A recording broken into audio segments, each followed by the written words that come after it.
Alors, nous avons manifesté ce matin-là. Nous, c'est un groupe collectif appelé Tous Solidaires pour l'article 199 du Code général des impôts. Depuis 2013, nous avons un dispositif qui permet nous d'aider des familles démunies, aider nous à réhabiliter Kazayo.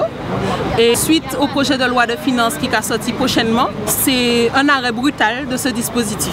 Nous avons pu aider entre 2013 et 2017 631 familles à sortir Martinique et puis Guadeloupe. Voilà, Martinique et puis Guadeloupe, à sortir d'un environnement d'insécurité et inadapté.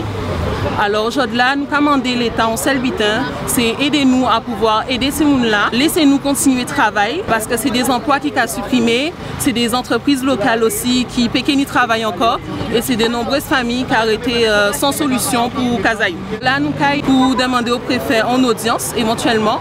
Et il faut savoir aussi que le mouvement là, il est passé aussi en Martinique, voilà, même les à 9h.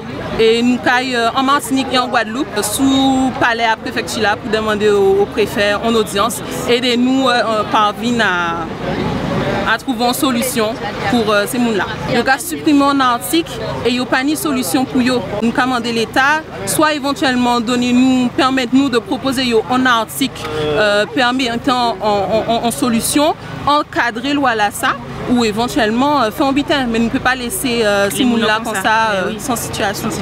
Aidez-nous à aider. Dans un premier temps, je souhaiterais vous remercier d'être venus. Donc les bénéficiaires, les artisans, ceux qui travaillent pour la société qui a monté ce dispositif. Aujourd'hui, je représente Madame Lovibine qui n'a pas pu être là, d'accord, parce qu'il faut savoir que le mouvement se fait simultanément en Martinique. Et donc en Martinique, ils se mobilisent aussi et voilà, ils marchent aussi tout comme nous en blanc, tous solidaires, 199 article 1D6 du Code général des impôts. Alors je rappelle que c'est une manifestation, c'est une marche blanche, d'accord, elle est pacifique. On ne scande pas, on n'est pas là pour faire énormément de bruitage, on veut juste se faire voir et éventuellement demander au préfet une audience, d'accord? Donc le parcours, on part d'ici, on va remonter le boulevard et ensuite on va tourner rue Lardenois pour arriver à la préfecture. On va vous distribuer des tracts que vous pourrez donner aux passants et aux personnes dans la rue. On a demandé à la police, c'est possible. Arrivé à la préfecture, on va s'arrêter un petit moment, on va flyer et nous, les représentants, on ira à la préfecture, d'accord? Le parcours, il n'est pas long, donc on va marcher lentement. Et puis, merci encore. Et puis, on espère vraiment que notre voix va se faire entendre. Je vais passer un petit coup de fil à la Martinique pour savoir s'ils partent en même temps. Ce serait bien qu'on parte vraiment en même temps.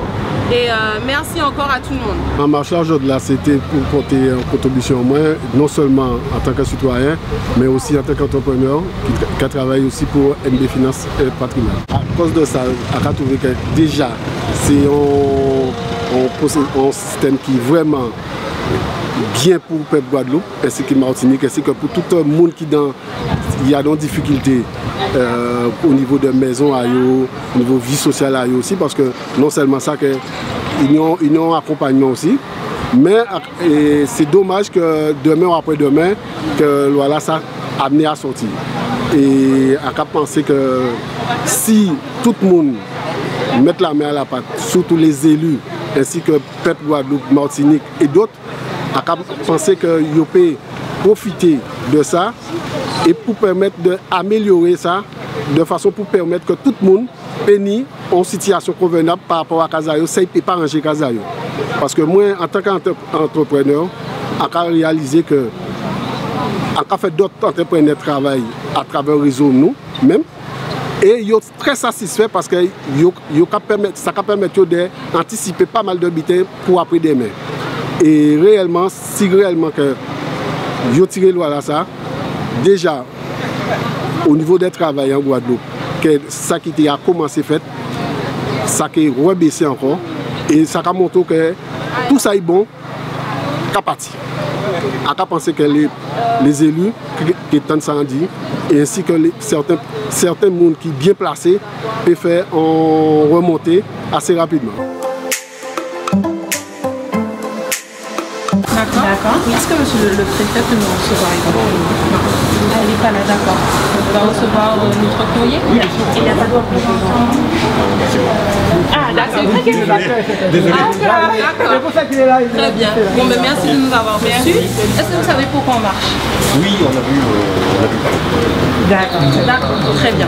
En fait, nous, tout ce qu'on souhaite, c'est que le préfet puisse nous soutenir afin qu'on puisse éventuellement demander à Emmanuel Macron de bien vouloir nous recevoir, parce que le projet de loi de finances qui va être voté le 20 novembre arrête brutalement un dispositif de financement qui permet à des milliers de Guadeloupéens, Martiniquais, Réunionnais, Saint-Martinois de pouvoir réhabiliter leur maison.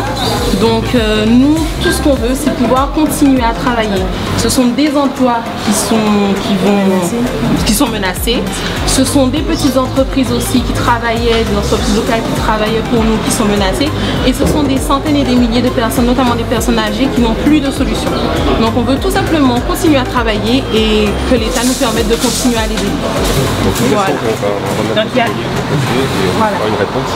Donc il y a un courrier pour le préfet, un courrier pour monsieur le président de la République sous couvert du préfet de Guadeloupe. Vous voulez un cachet sur Oui, on veut bien que ce soit signé, tamponné. Ouais, d'accord. Est-ce que tu peux faire une copie des deux courriers, s'il te plaît?